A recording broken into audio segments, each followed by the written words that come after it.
বেদাতের মধ্যে ভালো আর মন্দ বলতে কিছু আছে কি? দেখুন, বেদাত সুন্নতের উল্টা। বেদাত বলা হয় ওই আমল লাইসা লাহু মিসালুন সাবিক, যে আমলের পূর্ব কোনো দৃষ্টান্ত নাই, অর্থাৎ আল্লাহর নবীর জমানা নাই, সাহাবাদের মধ্যে নাই, ওই আমলটাই হলো বেদাত। আর ওই আমলটা হলো বেদাত, আর বেদাত সবগুলি হলো আল্লাহ নবী বলেছেন গুমরাহি, আর তার পরিণাম হলো জাহান্নাম। আল্লাহ বলেছেন কুল্লু বিদআতিন যালালা, সকল বেদাতের পরিণাম, বেদাত হলো গুমরাহি। এখানে ভালো মন্দ বলতে বেদাতে হাসানা ও বেদাতে সাইয়্যিহা হিসাবে আমাদের সমাজে বেদাতকে দুই ভাগে ভাগ করা হয়। এইভাবে বেদাতকে দুই ভাগে ভাগ করাও বেদাত, কারণ এইভাবে ভাগ আল্লাহর নবী করেন নাই, সাহাবায়ে কেরাম বেদাতকে এইভাবে ভাগ করেন নাই। সুতরাং আপনি যখন নিজে মাতবরি করবেন তখন এটা হবে আরেকটা বড় মারাত্মক ভুল। ভুলকে সংশোধন করতে যাইয়া আপনিই ভুল করে বসলেন, তাহলে তো সংশোধন হবে না।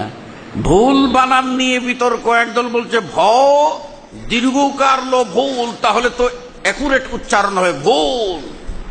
আরেকজন বলছে আরে বাবা, ভুল বানানটাই তো ভুল, আপনার দীর্ঘকার দিয়ে করেছেন, সেখানে তো রসুকার হবে। কথা বুঝতে পারেন নাই? এটা হলো সমস্যা। এখানে একটি ব্যাপার আছে যে কিছু লোক বেদাতে হাসানা বলে শরীয়তে নিজেদের পছন্দ মতো কিছু আমলকে বৈধতা দেওয়ার অপচেষ্টা করেছেন বলেই এই কৌশলটা নিয়েছেন, আর সে কারণেই তারা বেদাতকে দুই ভাগ করে দেখিয়েছেন। এটা আপনার ওই মান সান্না সুন্নাতান হাসানাতান, আল্লাহ নবী বলেছেন কেউ যদি উত্তম সুন্নত জারি করে তাহলে তার নেকি সে পাবে, আর যত লোক ওই আমলটা করবে তত লোকের সমান নেকি সে পাবে। এখান থেকে তারা বলছেন যে একটা ভালো কাজ চালু করে দিলে নেকি পাওয়া যাবে, তাহলে এটা হলো হাসানা। আর আল্লাহ নবী বলেছেন ওমান সান্না সুন্নাতান সাইয়্যিআ, পক্ষান্তরে যে সাইয়্যিআ সুন্নত, খারাপ সুন্নত জারি করলো তার জন্য পাপ, এবং ওই যত লোক ওই পাপটা করবে তার সমান পাপ তার ঘাড়ে চাপিয়ে দেওয়া হবে।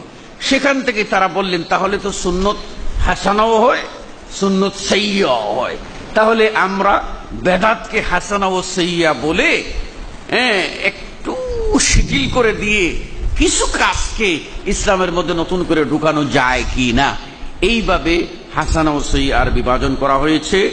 যে আমলটি রাসূল সাল্লাল্লাহু আলাইহি ওয়াসাল্লামের তরিকায় নাই, সাহাবায়ে কেরামরা কেউ করেন নাই, সেই আমলটি যতই আমরা হাসানা বলি সেটা না হাসানা হবে না।